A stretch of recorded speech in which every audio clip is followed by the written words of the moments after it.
लेना। और मैंने कभी भी दोस्तों इस बिजनेस में पैसे कमाने के लिए नहीं आया। मैं पैसे तो सिर्फ 20,000 रुपए कमाना चाहता था। मैं नौकरी कर रहा था 5,000 की, जब छोड़ के आया तो मैं 15 से 20,000 कमा रहा था जब मैं अपना बिजनेस छोड़ के आया था यहां। लेकिन इस बिजनेस में मुझे यह लग रहा था कि जो मैं दिन रात अपनी दुकान में खड़े होकर के पैसा कमाता हूं, अगर ये घर बैठे मुझे मिल जाएंगे तो मेरी जिंदगी बहुत बेहतर हो जाएगी। सिर्फ 20,000 कमाने के लिए आया था। मुझे बिल्कुल मालूम नहीं था कि ये बिजनेस जो है इतनी गति से आगे निकलता जिसको आप पकड़ नहीं सकते। मैं तो खुदा से ही मान रहा था, भगवान बस 20,000 रुपए जिस दिन मैं कमाने लग जाऊंगा ना, मेरी जिंदगी ठीक हो जाएगी। लेकिन बिजनेस इतना अथाह था, इतना समुद्र था, वो मुझे उस वक्त मालूम नहीं था। मैं काम करने लगा, मतलब पहले महीने मैंने 5,000 रुपए का चेक आया, दूसरे महीने 20,000 का आया, तीसरे महीने 1.25 लाख रुपए का, चौथे महीने 6 लाख। मैं पागल हो गया, इतनी तेजी से बिजनेस बढ़ेगा, कैन यू बिलीव दैट। या अभी बात हो रही थी कि भाई इतनी जल्दी डायमंड नहीं बन सकते। 10 महीने में 10,000 लोग थे मेरे साथ में, 10,000।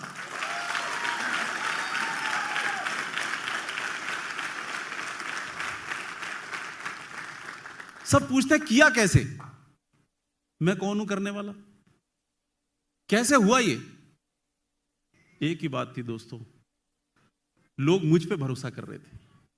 लोगों को लग रहा था ये आदमी जो है ना, ये गलत नहीं लगता, ये जो बोल रहा है ठीक बोल रहा है। उन्होंने मुझ पे भरोसा किया और मैं उनके साथ में खड़ा रहा, बस इतना ही है। आपको पता है इंडस्ट्री में लोग मुझे इस नाम से जानते हैं कि अगर कोई भी र्यूमर फैल रहा हो, कहीं भी कुछ भी हो रहा हो, तो लोग किसी को फोन नहीं करते, मुझे फोन करते हैं। कटोच जी ऐसी ऐसी बात सुनने में आ रही है, क्या है। और मैं जो बोल देता हूं ना, उसी को पत्थर की लकीर मान करके लोग आगे बढ़ जाते हैं कि कटोच जी ने बोल दिया, टेंशन की कोई बात नहीं, आगे बढ़ो। क्यों? क्योंकि एक वक्त पे मैं एक कंपनी में काम करता था। 10 लाख रुपए उस जमाने में सन 2000 में आते थे मुझे। सन 2000 में 10 लाख रुपए मेरे आने शुरू हुए थे। और मैंने लोगों को बोला था कि यार ये कंपनी डामाडोल है, इसमें पैसे वैसे मत लगाओ, ये किसी भी वक्त बंद हो सकती है, ठीक है। वो बात तब की लोगों को याद है कि मैंने अपने चेकों की चिंता नहीं करी। मेरे जितने अपलाइन थे सब मेरे से नाराज हो गए, यार कटोच यार तू कैसी बात कर रहा है, लोग डीडी नहीं भेजेंगे, हमारे चेक कैसे आएंगे। मैंने कहा तुम अपने चेकों के चक्कर में दुनिया को मरवा दोगे। मैंने कहा तुमने जरा सा भी नहीं सोचा कि इनके ख्वाबों का क्या होगा, जो लोग हम पे भरोसा करके आ रहे हैं। तो मेरे लोग मेरे से नाराज हो गए कि मैंने ऐसा काम कर दिया। लेकिन मैं ऐसा काम तो 1000 बार करूंगा, 1000 बार, क्योंकि किसी को धोखा नहीं दे सकते हम, किसी का फायदा नहीं उठा सकते। मुझे लगता है कि खुदा का बंदा होना या खुदाई आप में होना, वो उसको मानने से नहीं, उसने जो कहा है वो करना चाहिए। कभी किसी का नाजायज फायदा नहीं उठाना चाहिए, कभी किसी को धोखा नहीं देना चाहिए। मुझे लगता है कि मेरे लिए खुदाई का मतलब ये है, आपके लिए है तो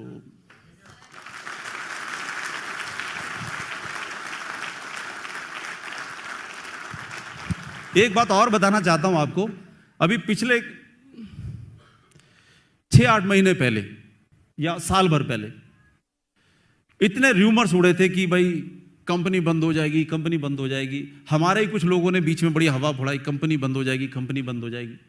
और सब लोग मेरे से पूछने लगे सवाल कि सर कंपनी वाकई में बंद हो जाएगी, क्या होगा। अब मुश्किल ये थी कि बड़े बड़े लीडर बोल रहे थे कि ये बंद हो जाएगी।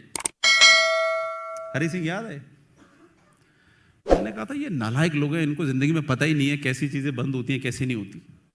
मैंने कहा था भाई कैसे बंद हो जाएगी। नहीं, हम क्योंकि बाइनरी में काम कर रहे हैं और लॉ आने वाले हैं, बाइनरी बंद हो जाएगी। मैंने कहा कौन बना रहा है ये लॉ, बाइनरी बंद हो जाएगी, ये लॉ कौन बना रहा है। आपने कुछ देखा होगा कभी, अगर आपको मालूम होगा कि जब पासवान जी से मीटिंग हो रही थी लॉ बनाने में, मैं उनकी मीटिंगों में था। आईडीएस से, इंडियन डायरेक्ट सेलिंग एसोसिएशन का जो प्रेसिडेंट है इस समय, chairman mister Vivek Katoch, he is my cousin, ठीक है, ठीक है। वो जो भी मिनिस्ट्री में चीजें बन रही होती थी वो सब मेरे से शेयर करता था, देख संजय ये चीज बन रही है, ये चीज बन रही है, ये चीज बन रही है। और वही मुझे लेके जाता था सारी मीटिंगों में कि चलना है भाई। सारे लोग भाग जाते थे कहीं हम नजर में ना आ जाए। आपको पता है, सारे लोग भागते थे कि कहीं नजर में ना आ जाए। मैं वहां पर लिखता था संजय कटोच, मोबाइल नंबर ये, जो उखाड़ना उखाड़ो।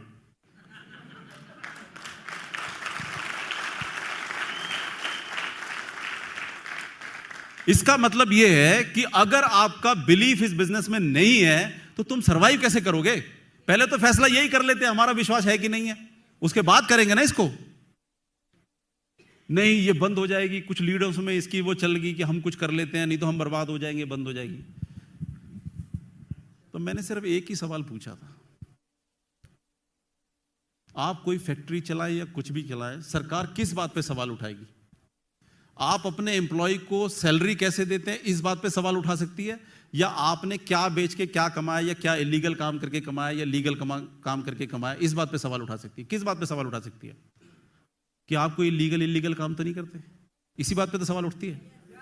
हम प्रोडक्ट बेच करके जो पैसे हमारे को आते हैं उसी में से कमीशन बांटते हैं, इसका मतलब हम लीगल काम करते हैं। अब ये पैसा मैं अपने लोगों को कैसे देता हूं, इसको सेटल करने का अधिकार तो मेरे पास में है, सरकार कैसे डिसाइड कर लेगी?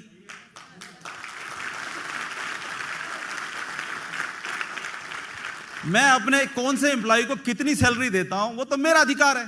आप तो सिर्फ ये बात करो कि जी मैं जो काम करता हूं गलत है या सही है। अगर मेरा काम करने का तरीका सही है तो you are nobody to tell me how I will distribute my money. तो कह रहे अगर कर दिया तो क्या होगा? मैंने कहा मैं आऊंगा संजय कटोच अकेला जाकर के हाई कोर्ट में चैलेंज कर दूंगा इसको, मैं देखूंगा कौन बकवास करेगा हमारे सामने। क्यों? ये बात दम कहां से आती है? तो इस बात से आती है कि पहले दिन से पूरा का पूरा विश्वास करके यहां तक बैठे हुए हैं।